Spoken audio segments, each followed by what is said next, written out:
We'd be shooting our intro somewhere, and that car would come by and be like, "You gotta eat it!" I'm like, "Oh, okay, all right." I think a lot of people know you from You Gotta Eat Here. You gotta eat here. If somebody didn't like a meal there, and would reach out to me, like, "You said it was good. You said it was." I was like, "Oh man, I'm sorry." Like, for me, I know you from your comedy. Good evening, Montreal. I'm John Catucci. I am David Miziano. when we first started doing comedy, we were doing it just for us because we love doing it. Thank you very much, Montreal. I mean, so many people have said, "Oh, that's really lucky that you got those things." I'm like, "Yeah, you have the luck of that moment, but if you don't have the skills in your weren't back prepared. pocket, it'll go by." I would try to find moments that they couldn't erase to put your face in the shot. Like, if they're close enough. Can't cut around that. Can't cut around that. I like that. They blur your face. I like that. Welcome to episode 5 of You'll Never Make It, a podcast about trying to make it in the entertainment industry. I'm Joseph. I do video. And I'm Ross, and I do audio. And today on the show, we have our guest, John Catucci, who you might know from the show You Gotta Eat Here. That's right. On the Food Network. Also, The Doo Wops. The Doo Wops, which was comedy duo, musical comedy. Yeah, like an Italian base because he's an Italian guy, and like most people don't know him from that. Who know him now because they know him from the show, from the TV shows, Right. as well as a show, Big Food Bucket List. Both of these shows go around to small mom and pop restaurants and showcase their food in small towns. Kind of like what I do now on my own Instagram page. And it's kind of, for me, John has been a big influence in my career because I used to watch him on stage on Comedy Now special on the Comedy Network as the Doo Wops. And again, because of the Italian connection, like it was very personal, like it was very on point for me. And you know, my cousin's living in Woodbridge in Toronto, Canada, which is a very Italian community, and they had funny jokes and songs about that. Yeah, you used to show me the doo-wop stuff when I come to your place. Yeah. So I used to, I know it through you, really. Yeah. And just for laughs, which is where I really knew him from. Yes. And then him having that show, which I was sad because like, okay, well, what's going to happen to the Doo Wops? Which I mentioned to him, and he didn't know how much I know about him, right? Which was kind of fun. But I think it was great. He's fantastic. Like I thought he'll be here in a minute. One of my lifelong goal has always also been somehow adjacent to all this is to get food without a cost for free. Like everything and is that's going well. Yeah, specifically for this. And my goal was to have a friend who got free food. That's why we're so the best for me, of friends. this is actually really good. So that's what a great segue to tell us about the people who have helped us with this podcast is Maker Pizza. That's right. Is supplying us with pizza ourselves, our guests. We do a pizza review and the crew. Yeah. Like they actually are in the same building currently. I think they're actually about to move out of this building, but not far. One of their locations is in this building that we are in with your studio. Yeah, and they've been awesome. Some of the best pizza probably in the city. The best pizza in the city. And the cookies, which are side, like you didn't know that. I'm dying here. Delicious. Eating 7 of them. Yeah. You didn't leave any? They give us a lot. Anyway, so we fed John some pizza. So you saw what he was when we filmed that video. Mm-hmm. You commented about like how great he was in the video. Yeah, that's right. Because it's usually me carrying it. Yeah. But he made it a lot easier for me because he is that guy. Yeah, he was. He is a better version of me. It's two people who actually enjoy food. Yes, and are know about how to do it on camera. Yeah, exactly. Anyways, here he is. You'll Never Make It with John Catucci.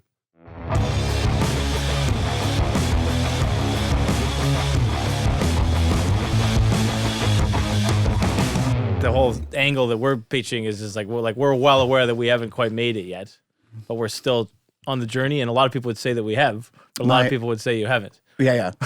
I was in a comedy duo for years called the Doo Wops. Oh, you already stole my. Oh shit! I'm sorry. Beginning. I'm sorry. Go do it. I was just gonna say that when I heard you got you're being the host of You Gotta Eat Here, I was sad because I'm like, well, what's gonna happen to the Doo Wops? Because I was like, you don't know, like that shaped my childhood. I feel like I watched your Comedy Now special over and over. I showed everybody. Oh my god, that's amazing. amazing. Show it to us a lot. That's a lot of. We shot that Comedy Now special. Do you remember when the blackout happened in Toronto? Yeah. So it was like a week and a half later that we shot it. What? Yeah, and so when we were we shot at the Masonic Temple. Oh, and wicked. And I love that.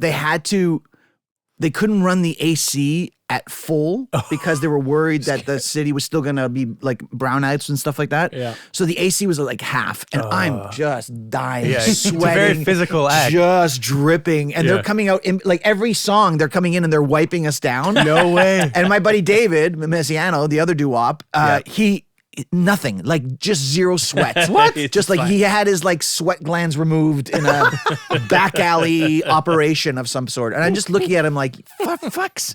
Like I'm just standing and just dripping and stuff like that. But it turned out good. Yes. But I was very, very sweaty. That's such an interesting because those Comedy Now specials on Comedy Network were so like I feel like iconic for growing up watching comedy. Yeah. I watched Comedy Network like all day as a kid. It was amazing opportunity. I mean, in this industry, in this country, I think it's very limited opportunities for people to get on TV, people to get that next level, to get that recognition. So when CTV and Comedy Network were producing those shows, it was a great venue and opportunity for comics to showcase themselves. Right. Yes. So there weren't many opportunities, right? I mean, like in the States, there's so many different venues that you can get to and stuff like that, avenues you can get to. In Canada, it was so limited on where you could perform on TV and make some money, but also use that as a calling card for when you were going to comedy clubs. You know, those clips could be used. Yep. You know, and this was all before YouTube, before social media and stuff like that. Like we were that generation before all that's like we were 10 years, 10 years before that stuff that we could place our stuff online and kind of self-promote ourselves like, I'm pretty sure I had your special recorded. And everyone would come over, and every time someone would come over, I'm like, you gotta watch. So, and when you say recorded, we're talking VHS. Yeah. He was all about that. I love this. Yeah. We brought my kids to a cottage a couple of years back, and in their room, they had like a combo TV VHS. Yeah. And they were so excited because we were watching some kids shows and they're like, we want to watch it again. I'm like, okay, I just got to rewind it. And they're just like, what? What is that? They're like sitting there for like 5 minutes waiting and then their head is exploding. I'm like, you don't understand. This is what we did all the time. Oh my God. This was our thing. Yeah, this was our thing. I wouldn't be the guy who never rewound when I returned it to the. They find you for that. No, you gotta be kind. You know what? I think we had this. My dad. We switched video stores because my dad never. He didn't want to pay the fine. No, we just went from Jumbo Video to Rogers. That's right here. The Italian. That's up here. That's up here. That's you can't learn that. They can't teach that. My cousin Marco, there was a video store. It was like one of the first ones that opened up on St. Clair near Dufferin, and it when it opened, it had VHS and beta. You could choose between the two. Back in the day, this is when they had the beta. The Sony had the home versions of the beta stuff. Wow. And then VHS took over and stuff like that, right? But it was crazy. I remember that. Like you'd have to pick the right one to bring it to the front desk and stuff. Oh my God. Yeah, I love that your dad just. Yeah, I'm pretty sure we still have it. Switch because somebody ate that dead. Poor Jumbo Video went out of business. That's why they're all out. That's everybody did that. What was the repercussion? Wow, that's too funny. I love that. The mentioned just funny thing. The black guy just reminded me of something. The unrelated, but the black guy was the first. My mom hadn't taken the subway in like 30 years. Yeah, and that was the one day she chose to take the subway. No way. She got caught. Was she stuck in between stations? Yeah. Oh, my wife walked through the thing. My wife got stuck over the bridge. Oh, they had to walk over the bridge, like on Broadview there. There, that's crazy. That is crazy. Holy nice view. It was very nice view. Also, that blackout was the first time you really talked to your neighbors. Big time. Yeah. What's going on with you? Like, who are you? We've just like tilted our head to the neighbors before. Yeah. But then they're like, oh, listen, all the food's gonna go bad in the freezer. Do you want to have a barbecue? I'm like, okay, yeah. That's first time you ever like spoke to neighbors.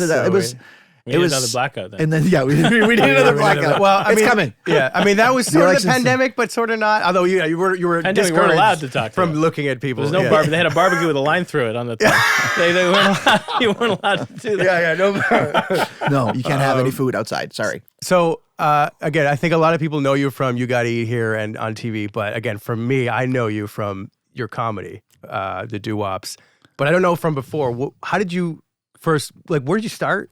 What made you get into this business? Who are you? I'd like to know that. Why are you doing here? What are you doing here? Yeah. I guess that first bug of like performing came in high school. Okay. I got to it was like some talent show, and me and my buddy Kevin, he played guitar, I sang, and we performed "She Talks to Angels." Hey, Black Crows. after my own heart. So it's one of my favorite songs. So we performed that, and it was like the first. I had always wanted to be on stage, but it was so shy and insecure and introverted and stuff like that. That moment when I got on stage, I still remember it. Me and Kevin got on stage, and you could hear people going, "Oh man, great singers!" And then Kevin's a great guitarist, so he comes into the first couple of notes, and then I hit the first note, and people are like, "Oh, we can sing, and they can perform." And I was like, "Oh, I like this feeling." Right. And then I was in a couple of bands in high school and stuff like that. Love Child, no one knows that. Doppelganger. No? Okay.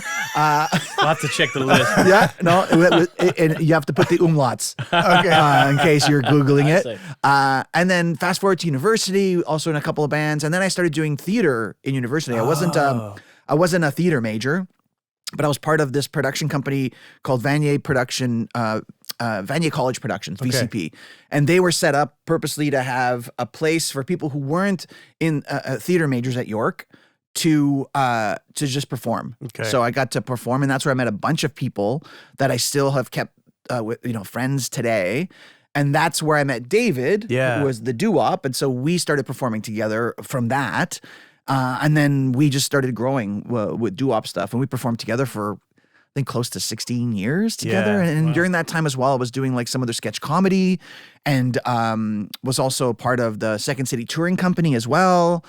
So all that stuff was happening at the same time. I had my day job at Citytv. I worked in the commercial traffic department. I was there for years, 7 years. But I was lucky. I had a manager who kind of like lived vicariously through me. So she'd let me go to auditions, and as long as my work was done, I could come in early and leave late, whatever. As long as my work was done, and I always made sure my work was done. But I had a manager who always said, "Never quit your day job till you have to." Mm-hmm. Right. So I balanced both, right? Like, so if I booked a gig on something, if I did a commercial, I would just take like vacation time off from work. Mm-hmm. And then while I was working there, I booked a gig on a kids CBC show called the Doo Wops. Oh wow. Very close. Very close. Where I played bus driver Bob. Okay. And I was a bus driver who would drive the Doo Wops, who were this kids rock and roll band, to different gigs, right? And I was like the father figure of them as well. Okay. So, but the Doo Wops was like, one was orange, one was pink, one was blue, and they had bulbous fingers and played instruments and stuff like that. And so, was it animation or? No, it was live action. It was live action. Okay. Yeah, they put in a lot of money, and then they had some amazing musical directors, writers that wrote a whole bunch of music and stuff like that for it. And so the first time we're shooting, I'm on the bus, and it's all green screened and stuff like that, and I'm driving the bus like this, and I'm like, "Hey, Doodles, you got to get going over here. You got to do this over there." And they're like, "Cut." And they're like, "What is it?" I'm like, "John, just don't do this so much, 'cause it doesn't look realistic." And I'm like, right. Okay. I'm on a school bus with these painted faces behind me. Yeah. And this is the unrealistic. This is the note. This is the note that you're giving me. I'm like, all right, man, no worries. So I got to do 3 seasons of that. Then they did 2 seasons of animation. I did 3 seasons of that and 2 seasons of animation. Oh, wow. So that was a lot of fun. That was great. So this industry, you kind of feel like you're like a squirrel, and you're kind of like stocking your nuts away for the winter, right? Like, so with all these gigs, every time you get a gig, you just kind of like try to get through the lean months that happen every year, right? So I was very lucky. So I just kept growing and growing. And then it got to a point where I had to choose between this safe full-time job that I had, that I was making some decent cash, or to really pursue the artistic side of stuff, of comedy and performing and stuff like that. And I actually went to my manager at the time, and I'm like, "Hey, can I get a leave of absence?" And they're like, "It's going to set a bad precedent if we do that." And I'm like, "I guess I'm leaving then." Wow. So I quit my job. I get married. I go on our honeymoon. Yeah. We go to Mexico on our honeymoon. Come back. That's next day. I go on a cross-Canada tour with Just for Laughs. Wow. with the Doo Wops. Wow. With Jeremy Hotz. Was headlining. Russell Peters was emceeing, and this was like just before Russell exploded, right? Okay. And so a bunch of different comics from the States as well, and then David and I, we got to go across Canada, like No way. in a month. We hit almost every major city. And then at the end of the tour, they asked us if we'd go to the States as well. Yeah. And we did a couple of dates in the States. And then we got to go to the UK. We got to go to Australia. We did a bunch of stuff with Just for Laughs in Montreal itself. Wow. Did the Wise Guys tour, like the Italian shows. Yeah. And then we did I think we did the Nasty show there too, which was great. Montreal, Just for Laughs, they were so lovely to us. Again, not that many places, venues, spaces, big events that can really support and cultivate and nourish Canadian acts and stuff like that. In Montreal, they were always good to us. Wow. Yeah. Just for Laughs was always good to us. Yeah. I told you I'd seen on Just for Laughs. Okay, yeah. That's where I knew you from. Is from those. Yeah, because he was talking about the comedy special, which we'd seen. Yeah. But I remember seeing the Just for Laughs one, and that's where I knew you. Yeah, from. I mean, listen, we had a fun time. We had some really, really good shows. And again, like my buddy David, great guitar player. Yeah. And together our voices were just like complemented each other, like great harmonies. And I think with musical comedy, the music has to be really high end. It's got to be on par with everything else. Like it can't be like half-assed the guitar and half-assed the singing. Like I think the best compliments we get is like people would come up to us after the show and say, "Oh, you should do like real music." Yeah. And I'm like, "Well, we're doing real music. This is real music, 100%. right?" Because like when you're writing the songs, you're not only just writing the songs, but you're writing jokes within every verse too, right? Or a couple of verses to get to that big joke that happens. And so we really prided ourselves on writing really good music and really tight vocals and just putting on a really good show. Yeah. And we always had our shows were always so much fun. They were a riot to watch. Like again, I never saw you live. Although I think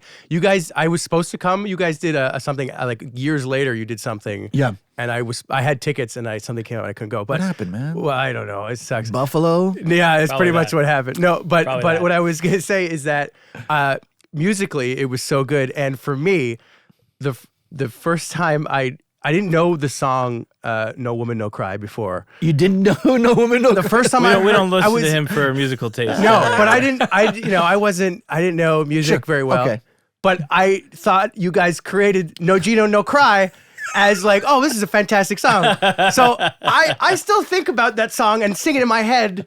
There's a lot of reggae Up and fans down that and probably along the imagine highway. know So that. there are I know tables it. being tossed everywhere right now. I'm so sorry, but like, that was for me growing Joe up. does not speak it was for everybody very at this music influential studio. to because of being Italian. Yeah. I have cousins in Woodbridge. Yes. Like it was just you hit so many things for a lot of people who are like me. It's funny, but that song hit like if you were a Gino or like basically the premise of the song is we're making fun of Ginos. Yes, which was amazing. Which is a lot of fun. And all the little things that Ginos would do with their driving of their cars and driving up and down the Highway 7, all this stuff. Yep. So we had a lot of stuff in there. And so people that were people who were Italian descent loved it because they were connected to it. People who disliked Ginos also really liked it because we were making fun of them as well. Fantastic. There was all this talk that, we went to, we were like nerds or jocks that had gone to like some Italian high school and we got angry and then that's why we wrote the song. It was a lot of fun. But I remember one of the weirdest things was being at work at Citytv and getting an email with an attachment saying, "Oh, you got to hear the song," and it was one of our songs. Oh, Come wow. back to us. We were very lucky. Early on in our career, we got to go on Humble and Fred's show. Oh yeah, when they were big. was CFNY? Was that what it was? Yeah. Yeah, Was it Chum? The Edge, was It wasn't Show. It was one of The Edge, those- wasn't it? Yeah, it was the Edge. They Yeah. were on the Edge, right? In the morning show. So they brought us on to promote a fundraiser we were doing, and they loved us because we did music, and then they could play the music. So we go on the next year, and they'd been playing our music on forever, and so we sold out our first shows that we did because of them. So Humble Edge Howard did and it Fred again. were they were so good to us as well. See, this is interesting. Canadian radio, that's how it used to be the path to make it. And Yeah. now that's kind of gone. The radio is very underfunded and very disappearing. And it's just not the way to do it anymore. And it's kind of scary. I mean, I think the community in general is underfunded. It Like is, for arts in sure. Canada is underfunded, Sure. right? And then you have you have politicians now that want to even cut that even further, which I'm Possibly. like, possibly. I just don't understand. Like growing up, I had music in my school all the time, elementary school and high school, and we're better for it. Yeah. Oh, You know what I mean? Like, you're, 100%. like to have the arts and to have music around you growing up like that, I think just makes you a better person, makes you more empathetic, makes you more understanding, makes you be able to communicate better, makes you able to work in a group together. Yeah. And so when people fight back against that, I'm like, that's already a red flag. It's When you're ignorance. throwing that at me. It's complete ignorance to, Yeah. to fight against it. You know? Yeah. But like, I mean, I don't know. I think it's more like, so I teach, at a level of audio production, Yeah. right?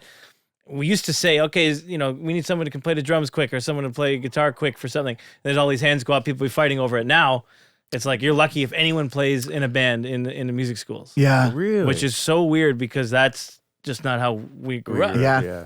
I had a question for you from a legal perspective Do it. about As a lawyer, I can as a answer lawyer, that. I'd love to hear it. This is how do I get my mortgage renewed? No, I'd love to know. So when you do a parody song of Yeah. a song, Yeah, so yeah. No Woman, No Cry, Yeah, yeah. obviously. So it's a parody song, so you're borrowing melodies, you're borrowing a Yeah, yeah. concept. How much of that is required to sort of license when you do That's do a that? good question. I never took care of that stuff. I mean, I think we'd have to go through the whoever owned the publishing of it and stuff like that, That's it, right? yeah. But I think there's there's certain rules and regulations when it comes to parody stuff that's different than just covering a song Yeah, and stuff right. like It that. wasn't a cover. No, it's different lyrics. Yeah, that was different lyrics and stuff like that. When we first started, we had these two characters that we did. One was called Pepe Sanchez. The other one was called Jose Luis Rivera. And we were Argentinian folk singers Yes. that would do covers of rock and roll songs. And the premise was that Humble Howard had seen us gigging on the corner of Yonge and Dundas and brought us into the studio. And so we would do like U2 and we would do like No Doubt and we would do all this stuff like and then like compilations of songs and stuff like that.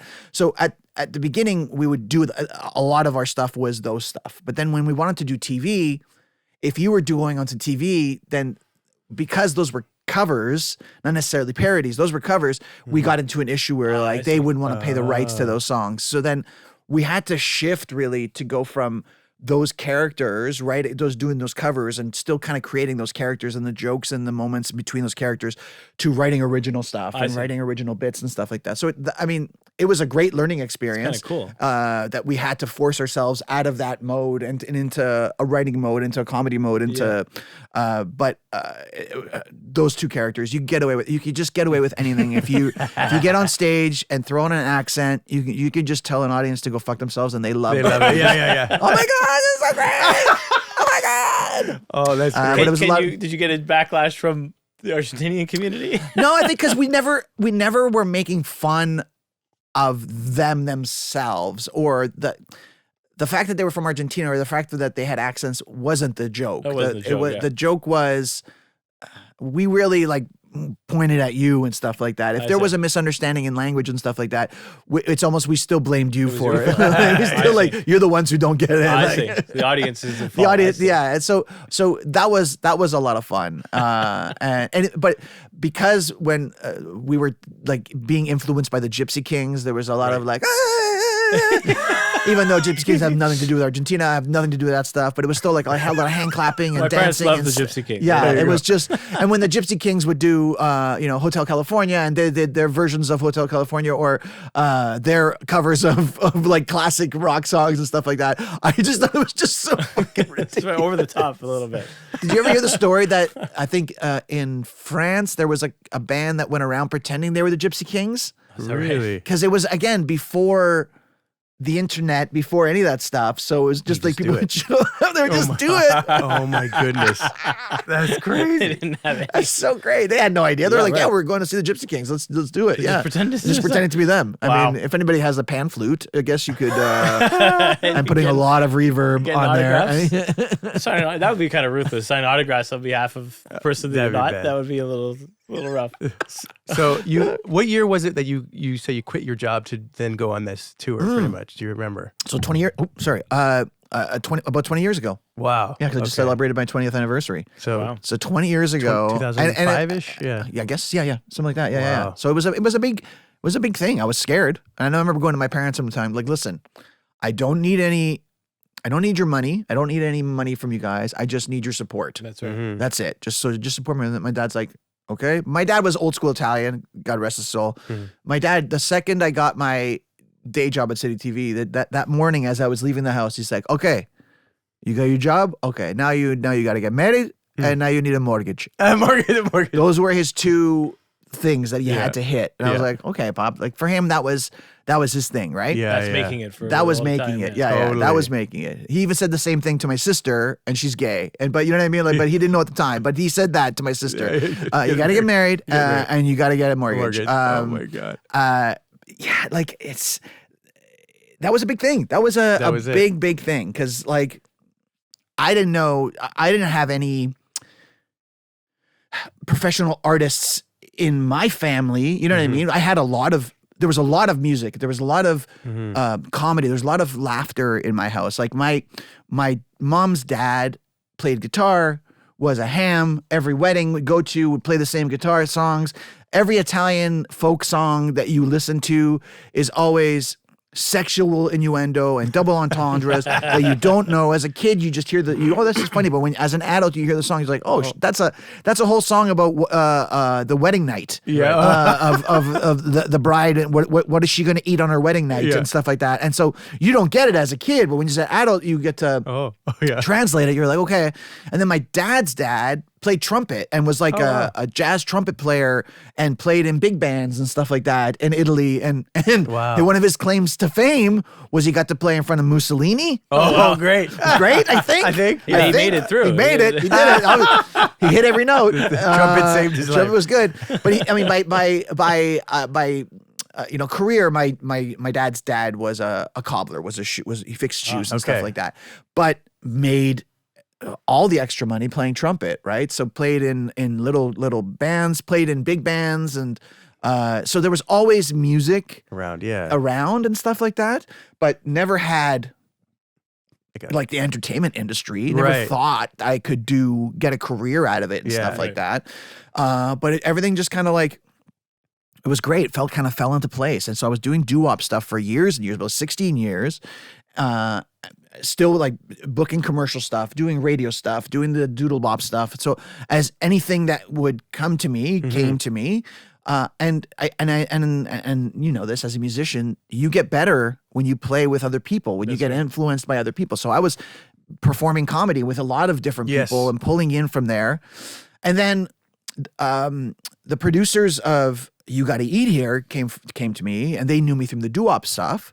And they're like, hey, we have this idea for a show, but we don't want somebody who's a chef. Yeah. We don't want somebody who knows what ingredient A, ingredient B is going to bring to the final product. They just want somebody who could shoot the shit with people, have fun, be excited, and show that excitement. Yep. And I'm like, that's me. Yep. And then they pitched me to the Food Network, and the head of the Food Network at the time, this woman, Leslie Merklinger, I knew her when she used to work at Citytv at Chum. Oh, she worked really? So she worked She there. had the Food Network in the U.S. or in Canada? In Canada. Okay, So she was working at Chorus, and she used to work at Citytv for Star Television when Star TV was a thing. And so I knew her from that. And so when they pitched me to her, they were like, oh yeah, he'd be great for it. We shot the pilot. They sat on the pilot for a while. And then they were like, okay, let's do 13 episodes. So we did 13 episodes, and we were kind of like, after the 13 episodes, they kind of they held on to it for a little bit. They tweaked it a bit, and they were like, okay, we like certain things, we don't like certain things. Let's come back. And so then they ordered another 13 episodes, tweaked a bit of different things, got a new director and stuff. And then when it hit, and people really liked it. Yeah. And I think the fact that we were telling Canadian stories was a big thing.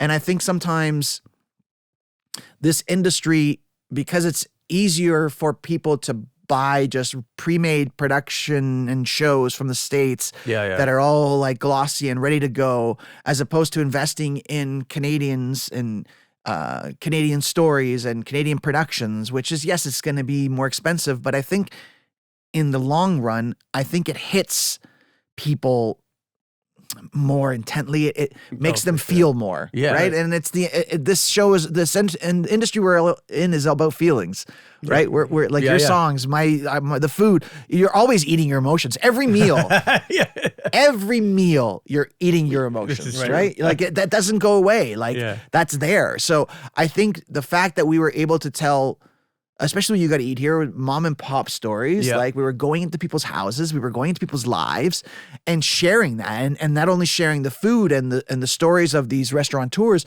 but then also the people that would come to these restaurants that became not just customers, but became part of that family as well. Yes, right? exactly. I grew up, my uncles had restaurants. My dad worked in a restaurant. I worked in a restaurant all through high school and stuff like that. So I saw that. I saw that connection that food has with people and stuff like that. And I was so proud of that show and where we were able to go with it and stuff like that. And then we got to go to Dublin and London. We got to Rome and Florence with that as well. Like it was just, it was so much fun. It was such a fun show. But like, this, it's hard being on the road. It's a tough go, especially being away from my family. My kids were young at the time. But everybody thinks, oh, you're on the road, you're in hotels, you're great. It was like, cool, but we're in a Holiday Inn Express. That's right. In Peterborough. You know what I mean? Like, right. Exactly. It's like, they're not always. They're not always the greatest hotels. Right. Once in a while, you get a good one. Once in a while, but then you're like, don't give us that at the beginning of the run. Don't start there. Don't start there. End the little run with it. You know what I mean? There's a 3-week run. End the 3 weeks with the nice hotel. Right, exactly. Don't make me start, and then we're going to like a Best Western. Please, come on. Travel lodges are enemy. That's the worst. I would say even at the highest class of travel, it's still grueling. Yep. Like when I used to work for the Buffalo Sabres, and I traveled with the team for a year. Yeah. And you walk onto the plane, you walk off, there's a bus that takes you right to the hotel. The keys are laid out on the table. You take your name, you go to your room. Yeah. It's crazy. That's it's very amazing. Whereas in our world, where you're going up there, okay, so wait, you don't have the booking? Yeah. Ah, fuck. Yeah, right. Yeah, we don't have the credit card. We just gave you the credit card online. Well, we need to see the physical credit card before doing anything. You can't rent a car. But the fact was that it still was like tiring. You're getting luxury travel, but it was still like there's something about it that was just, it wasn't home.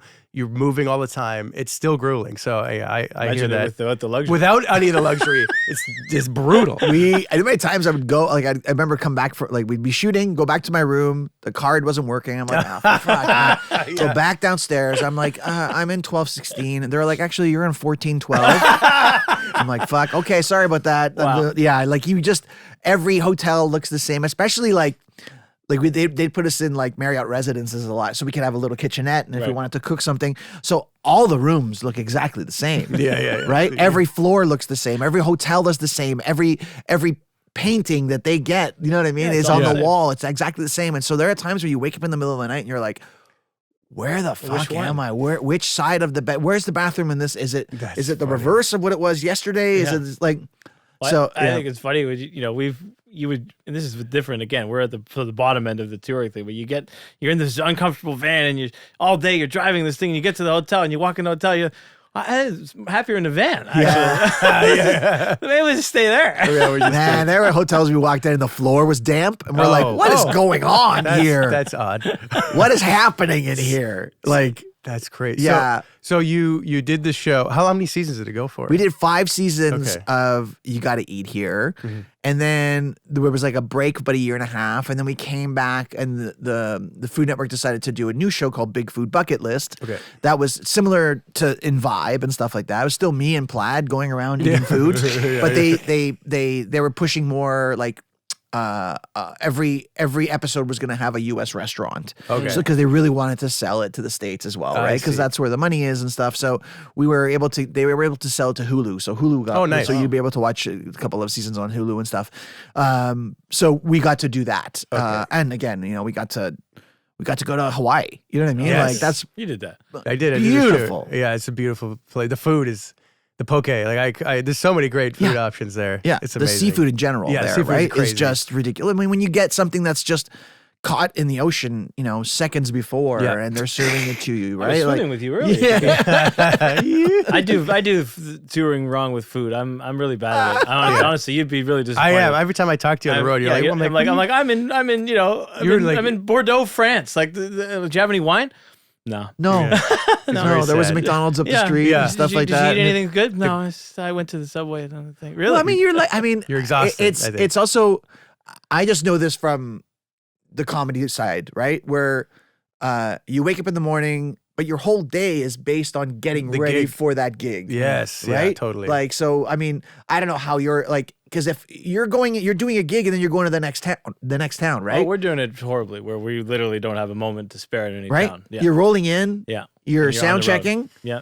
Play the show, have a dinner, and then back out and do it again. And do it again. Yeah. Like, so you really, I mean, I can understand why. And then people are like, oh, did you see this city? Did you see this city? No, You're like, no, I didn't see that city at all. Like, I just went like from the gig to my hotel. Dude, we were in slept. Paris and didn't see anything. Yeah, I didn't see anything. It's so sad. And I've been there sad. before, so Okay. I've seen it. Yeah. But the other guys hadn't. And they were like, so wait, we're not going to the big tower. No, we got to be up at 6 a.m. Okay. Yeah, Rock and roll, baby. Rock and roll. I feel like like you're because you have a thing you're going there to do, and like you're performing, so like there's some level of like nervousness, even if you're very, very prepared, right? And By you're the 30th show, though, it's not like that. But you're You still don't feel thinking like about that. that. You're That's like, really let's your go. purpose, right? You're not. It's harder for especially somebody who isn't into like extreme food, like I love, Right. was to seek it out, right? Yeah, right. So I totally get that. How would you keep from getting bored on stage? Well, see, because that's different, though, because we spend the whole time, 23 hours for that hour on the stage. Yeah. So there's nothing that would keep it from No. being boring. It's just it's just bang bang. You yeah. go. Yeah, even if you're deathly sick, that 1 hour is still the greatest moment on earth. Yeah. But the other 23 hours, that's when you're It's hell. killing it. It's just I always like if you're playing, and then how much of the set list would change? Well, that's the thing.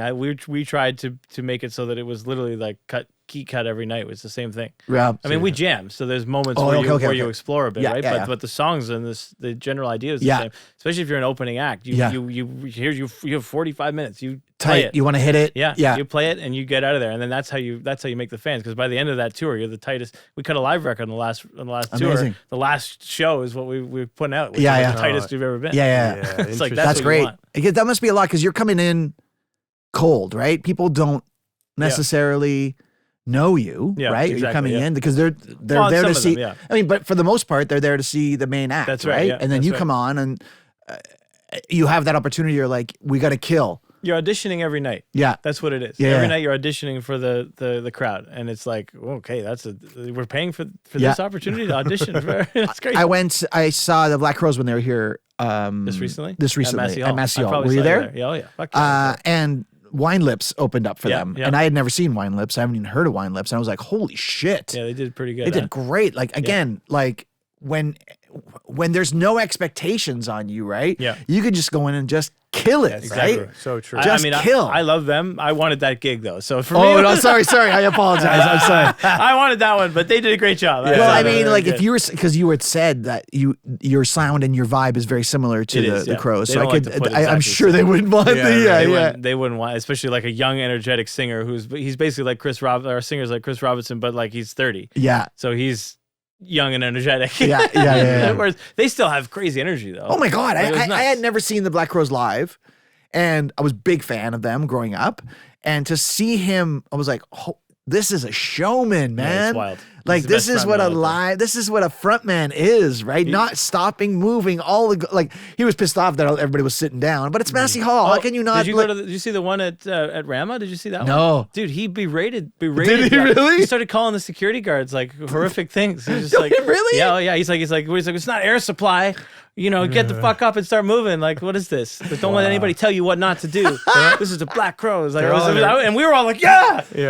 Oh Go. my It's It's got to be so weird though, especially that venue, like because everybody's weird. sitting down and like everybody's comfy seats and stuff And it's like that. half of them got free tickets. Yeah, most of them are there because they're like, everybody wants to go play slots. Yeah, exactly. They're like, okay, when's my? But it was a wild show though. It's just you could tell that he was Really? pretty pissed. Well, that's when you're like, you get that paycheck, I guess, right? Like, all right, I yeah, guess. some gigs are like, because I think didn't Kiss play there Yeah, too? the same thing. Yeah, but that's they don't So care. They random. just do the thing. and I leave. know they don't care, but just to think of like Kiss in like with these blue haired old ladies Yeah. who had gotten the free tickets That's Was it. it Marge they're- Simpson there? Yeah. because they got their players card number Exactly. points, right? Yeah, exactly. It's so true. I used to, my nonna loves grandma. So we used to get tickets to go. Like she'd give us the tickets. We go see all the Whoever acts. we want. But We saw a couple while acts she there. was still playing slots. Yeah. Sure. Yeah. Back in that, The little penny slots, everybody wins. Perfect. She never won. But our heritage is just slowly. That's what it is. It's coming in. It's coming in. I'll have to cut. I'm mom going to cut still that does out. Your mom's still. Yeah, your She's mom. still there. She's probably there right now. Yeah. Oh, it's 1:30 in the afternoon? Yeah, probably. She's there. She's definitely there. Let's bring it back to what we're. So you're doing the show. So Yeah. what happens to stand up while this is happening? It kind of gets put on hold because I'm never home, right? Like we would go, like we'd be out on the road for like 2.5 weeks, 3 weeks at a time, and then come back for like 10 days. And then in those 10 days, you'd still be shooting, right? Because they basically, let's say we would go to Vancouver. We'd shoot like 4 restaurants in Vancouver with down days and stuff like that and travel days. Then you come back, you'd have a couple of days down, and then you'd start up with shoots that were local shoots and stuff like that. So in those moments of downtime, you had to kind of like do everything that you would normally do in 3 weeks in 2 days, like all your banking, all your laundry, all your grocery shop, reconnecting with your family and stuff like that. And then also recharging and trying to figure out, I haven't, I miss my family. I miss my house. I miss my couch. I miss my TV. I miss everything. Then go, you know what I mean? Like you got a couch and just sit down on the couch. It's like plugging in your phone. Sometimes you just got to plug in. You just got to not do anything. And then you'd come home and you'd be like, everybody's got their own routines already, and you're trying to be like, that's not the way I do it. That's not the way I do it. And so you're like, you become this asshole. And I'm just like, and I remember when the sound guy, Scott Chappell, told me, he goes, I've been on the road a lot. He had 2 kids, his wife. He's like, when you come home, you just got to fit into their schedule. Right. Don't try to, because it's never going to work. You just fit into their schedule. And after he said that to me, I was just like, okay, that I can breathe into this and be a better dad and be a better husband and do that. That was a really good piece of advice and stuff like that. Interesting. He also said, don't ever tell your family you're having a good time on the road. Yes. It's the Like, worst. oh yeah, I'm on a mountain. Just not. She's whatever. Gonna, it's not so gonna kill me great. for telling you this so much. The food is the worst. Oh my god, that food's you're having a lobster tail and massive steak. Oh, no. The problem is there's proof. Right on TV. She's gonna kill me for telling you this, but the first tour we were on, my lady, she loves the ocean. That's her whole thing, right? So we had just made it to Spain. We're in Barcelona. I'm like I'm on the beach. I'm like, let me call you. I want to show you the beach. I'm FaceTiming. I'm like, look, I'm on the beach. She's like, fuck. Don't ever. didn't want none of it. Don't do it. Oh my god. You learned. Didn't want it. Yeah, now You learned. Now it's great. But now it's that was better. tough. She did not like that. Now it's nothing. Oh, gigs, And my monitor didn't work. It's not great. Everything's gonna be terrible. Everything's gonna be terrible. So when you're shooting one of these episodes, I kind of interested in like what happens on the day. Okay. So we would it'd be over a 2-day shoot for the most part. We'd go in on the day, and we were shooting 2 recipes. Okay. And so they would do the first recipe would be like a wide pass of the whole thing, so we have it all. And then they'd shoot the recipe again, but in close up. Okay. So then they could cut back and forth and stuff like that, Totally right? makes So sense. we would do that. Take a break, lunch break. Then we'd do our intro, our walk and talk for I'm here and eating this, and this is what I'm doing. And I'm like, come on in with me. Do that. Go do the second restaurant. Do the second recipe. Do the same thing, wide and close up. Mm-hmm. Then I was done for the day, and then they would finish. They would stay and shoot the beauty shots. I see. Okay. Of like the food porn, the really close up the stuff, B-roll, all the B-roll stuff of like the food coming in and dollying across, and the lazy Susan turning around. That would be that stuff. On day 2, it would be customer interviews. Yeah. We'd go in. No, maybe. Oh, then I think the second day was the inner walk and talk, whatever. Whatever. Something like that. But then it was customer interviews on the second day. Okay. So we sit down. We'd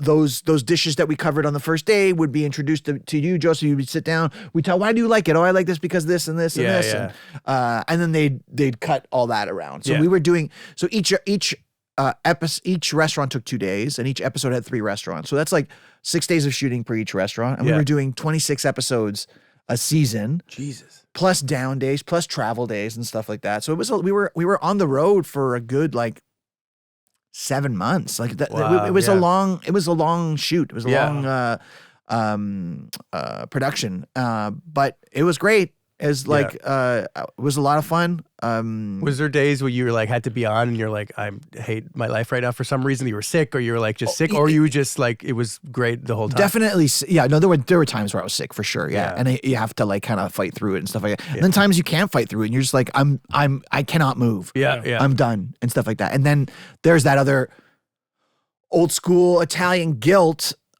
because I'm the face of it, right? So if I go down, then the production goes down, right? So it's not just me; it's like the other 5-6 people on the crew. It's the restaurant. It's all the people that came in. Yeah. So I felt like there was a lot of stress on my shoulders and stuff like that.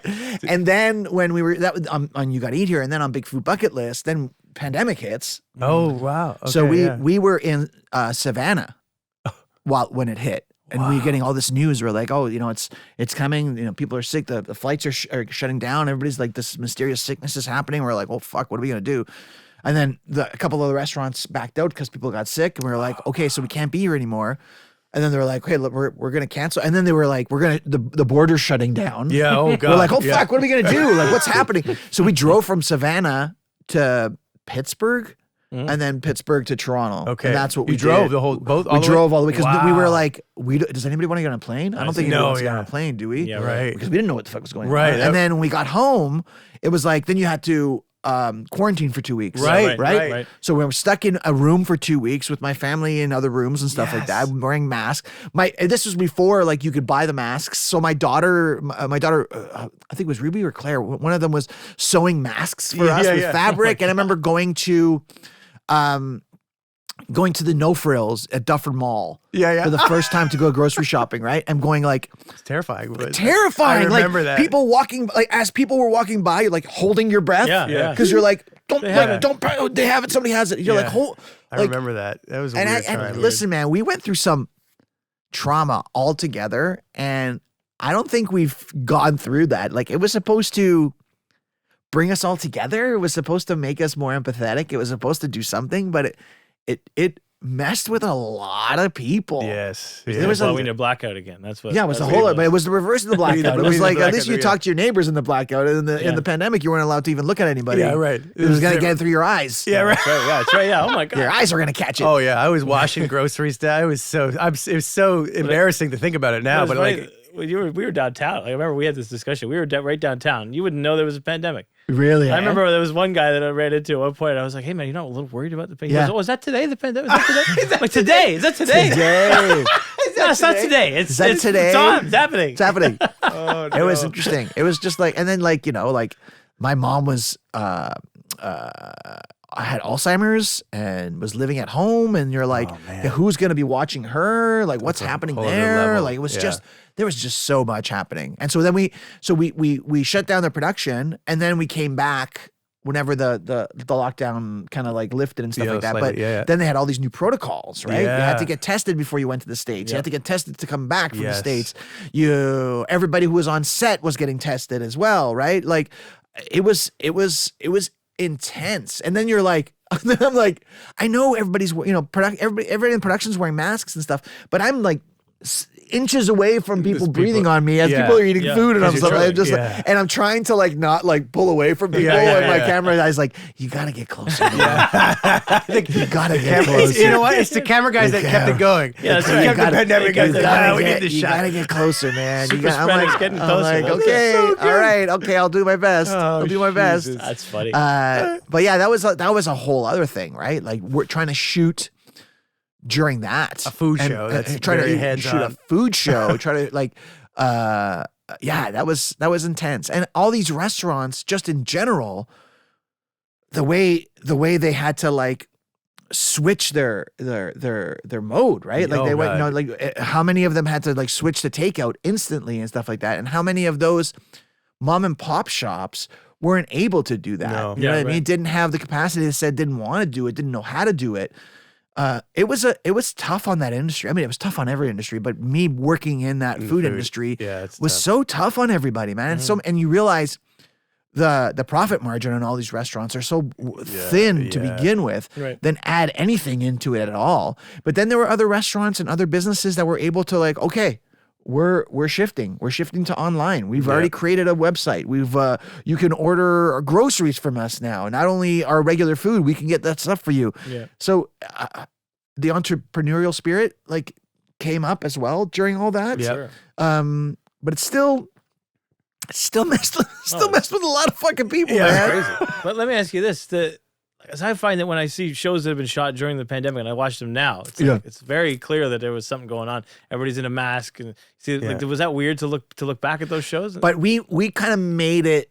We tried to make the shows evergreen. You did, Try to make it so we didn't have, unless we were doing a Christmas episode, there was no decorations in the backgrounds, none of that stuff. So when we were shooting, we were like, okay, everybody take your masks off. Okay. So everybody had their masks and hid their masks and stuff like that. And then once we stopped shooting, everybody could put them back on and stuff like that. So that we definitely didn't have that. But looking back at going back and watching Brooklyn Nine-Nine, there's that episode, this whole season where they're wearing masks and everybody's separated, right? The desks are gone. You're like, holy shit, that's a weird. That was a thing. Yeah, it's so crazy. There's a lot of footage of bands that we've worked with that they did stuff during the pandemic to try to keep it going. Yeah, and they're like wearing masks on the stage. Yeah, you can't use that footage for anything. You can't use that footage, but there are people that were just like, again, you're touring everywhere. You're going on planes. And musicians are dirty people in general. You know what I mean? Look at him. I'm dirty right now.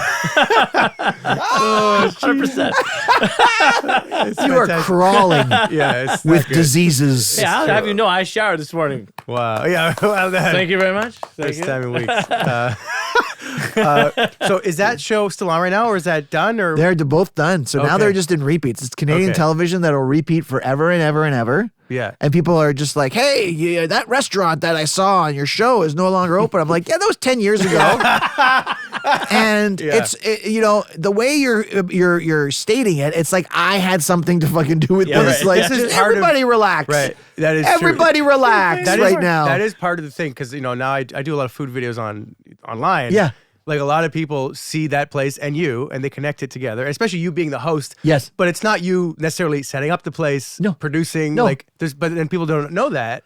People don't know that there's a separation of what they think and what they know. Like, so if sometimes, and I held it on so personally, like if somebody didn't like a meal there and would reach out to me, they'd be like, you said it was good. You said it was, I was like, oh man, I'm sorry. Like they would reach out. Oh yeah. The people. Yeah. Who has that kind of time? The internet, everybody. Yeah. Really? A lot of I people. get it all the time. Really? So much internet. People have because everybody thinks that because the internet exists and they have an account that their thoughts are important also, but not necessarily always. Like, there are times where I just you cannot interact with everybody. For you sure. can't do that, right? You have brutal. it's brutal, right? And some people are just assholes to be assholes because they meal. You didn't cook it. I didn't cook it, but for them it doesn't matter. It's matter. Your face is attached to it. Interesting. Yeah. Well, let me ask you this then, just to circle back to our show a little bit.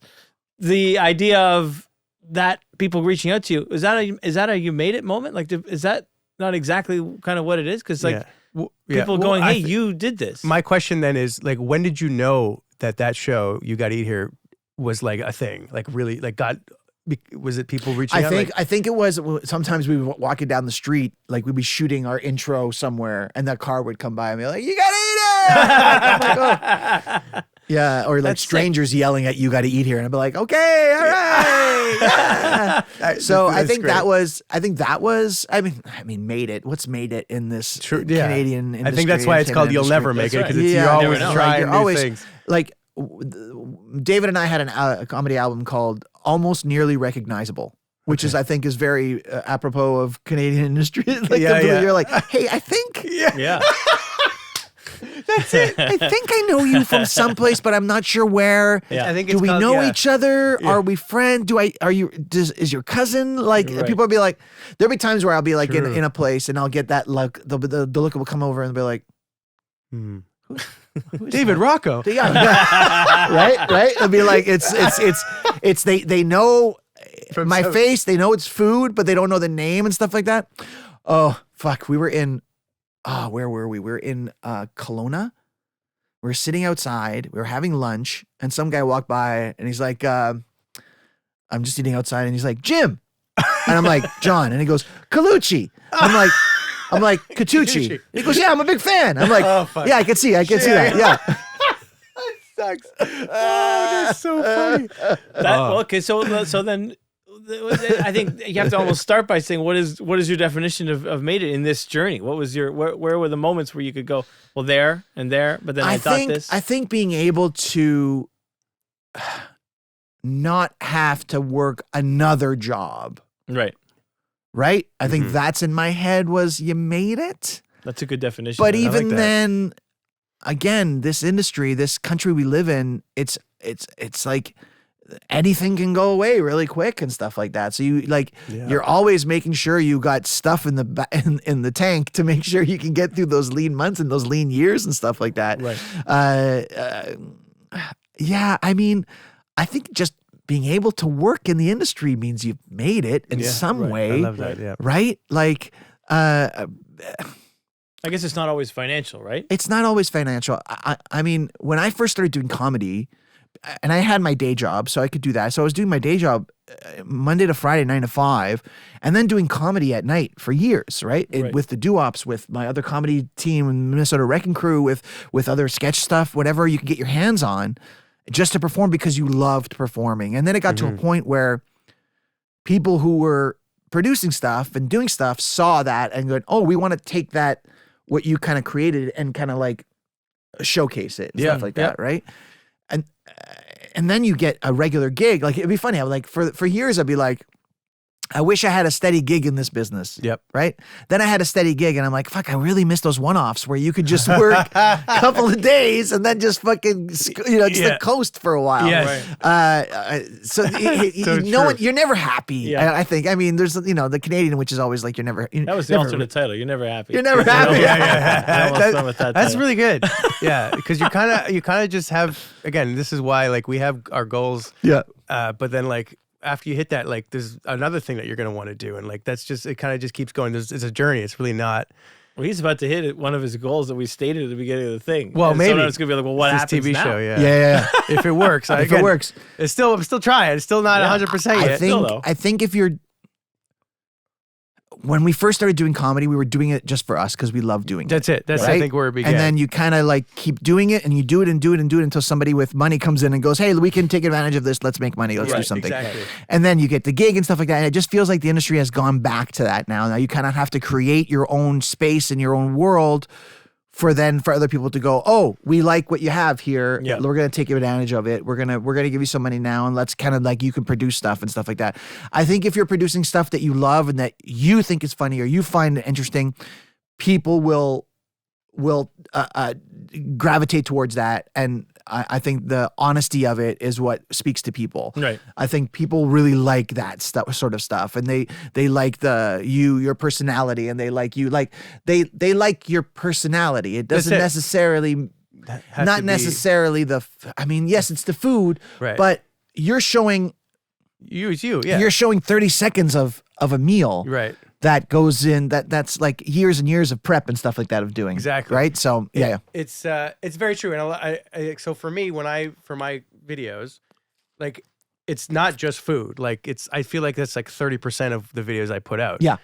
The food does the best, and it helps me grow Sure. quicker. Yeah. But really, I'm doing stand up now the last couple of years. So there's comedy skits as well, and then there's U.S. versus Canada comparisons, which is really where it all started. Yeah. So, like, it is me. Yeah. It's me. And the things I love. Yeah.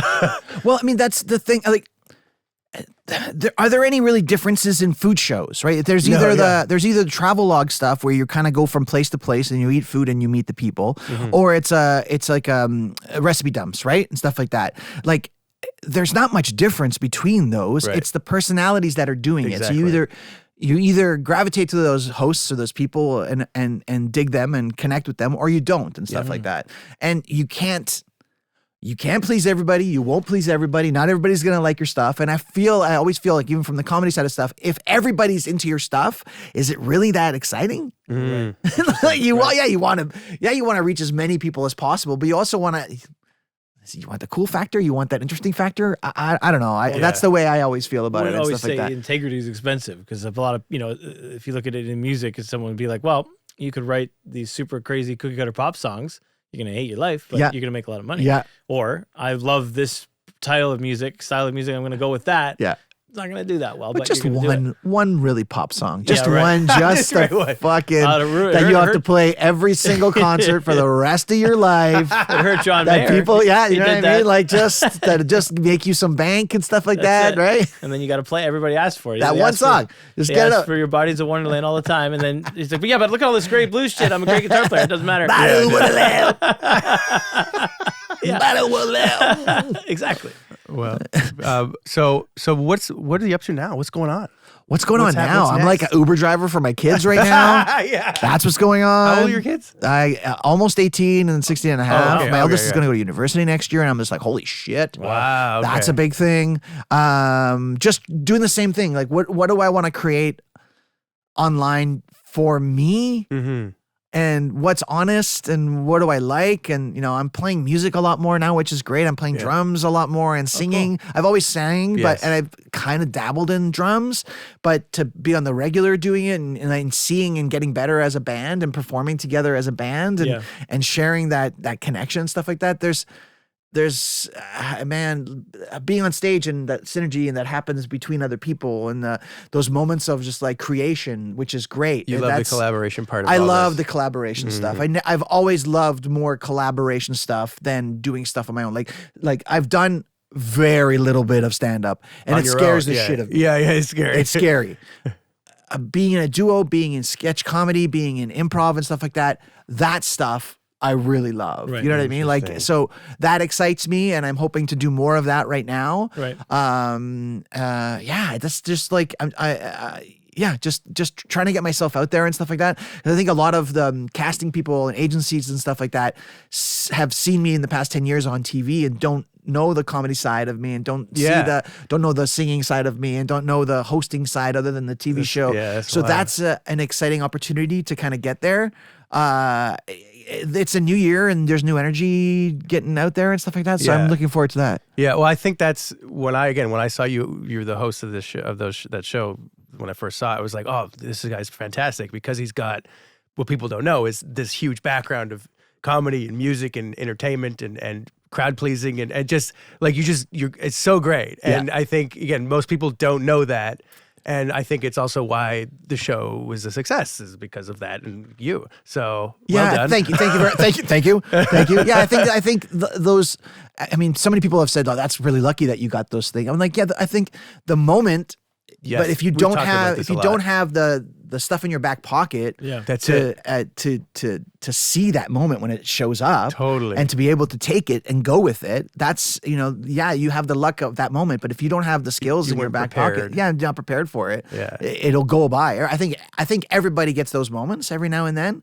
But what you do with it is the main thing, right? Exactly. Yeah. You got to go to the thing to make the luck happen. Like for example, the conference I was at, this Real Screen conference. Like I showed up. Yeah. I got lucky in different conversations at the cocktail hours and whatever that it just happened. It's like it feels luck, but like I fucking worked hard to be prepped to be there with my materials. Yeah. I paid the money to go. So But I can Totally. think of times when I can think of two specific things for me where I wasn't prepared and I had the opportunity to show up. And I'm Really? looking back at it and I'm going like, fuck. missed Interesting. that. Yeah, missed that. You know what I mean? But Wow. then there's times when it is like this studio was a complete stroke of luck to Yeah. I mean, again, completely prepared. I was the only person that would have been able to take it over in that moment. Yeah. But damn, was that lucky. Yeah. Right? But then these other ones where you're like, fuck, I wish I had been just ready. been a little bit more prepared. I would have. But also, when I look back at those moments as well, it just wasn't supposed to happen. right, right. Which is Right? a good way to look It's at a it. good way to look at it. You just weren't ready for whatever reason. It wasn't right. Yeah. You know what I mean? Yeah. And this moment was right for you. Right. This moment in time, this moment in Yeah. history, whatever it is, like it's right for you. That's the way to look at it. Yeah, you know what I mean? Like, and your videos are hitting the right time at the right place at the right Yeah. time. But again, because you're excited by them. Yeah, of course. Like, yeah. Uh, It's a lot of work. Oh, It's yeah, sure. oh man, listen, I put out one video every like 4 months, and it's a lot of fucking work, and I'm exhausted after yeah, it. Right? I do once a but day, I you're think. doing you're putting out a shit ton of content and stuff like that. But it's still you're still enjoying it. Yeah, Like you're still like you know totally. what I mean. But there was a content creator who said like if you're creating content with the specific hope that people are going to like it and like your comment and stuff like that. You're not going to create stuff that's honest and interesting. That's it. Yes, right? 100%. For sure. Right? So I think it all goes back to if you find it interesting, you find it funny, other people will find it interesting and funny as well. Exactly. Yeah. You got to love it, or nobody would do this. That's right. It's hard. Like you put yourself out there. You got to want to do it because nobody should work this hard. And then you get the people who are like, well, I don't know who you are. Yeah. Right. Why you're saying this? Who are you? I don't know. I'm like, those people are so narcissistic that that they think that because they don't know who you are, or they never heard about you, that obviously you have no credibility. You're not deserving of what you have because they don't know who you are specific. Yeah, I'm like, right. are you listening to yourself right now? Do you hear what you're saying? One of our other guests, his buddy Steve Glynn, he has that happen sometimes where he's like, well, I'm not a hockey player. I've never played hockey before, but yet I have all these insights, and people critique him like that. Yeah, but because he never did. But like I could see the merit in that. Yeah, he hasn't actually done it before, but his insight is more valuable than someone who has, I think. Yeah. So that's the critique he gets a lot. Which is, but that's not. He's not on this podcast. Sports, man. Sports. Sports. Well, again, as a longtime fan, I don't know if you can tell. He likes long-time you. viewer. Again, first time caller. Ben, because you just, I'm interested. Like, if you guys were to have started now, let's say your career, like because of the internet and like that style and that Italian thing is so huge right now on Instagram and TikTok. Yeah. Like that would have been viral. 100%. It would have been, you guys, 100%. But you guys did it without that, which is, imagine if, like, I just think you, like, I mean, I'm not going to say, I mean, maybe you can't answer this question, but like, would you ever guys do some more of that? Doo Wops? There was talking about it. I mean, like, and again, both of our lives went in different directions and stuff like that. I mean, knock on wood, something could happen because I love David. Yeah. I love performing with him. He's a great guitarist. He's a great person. He's a great singer.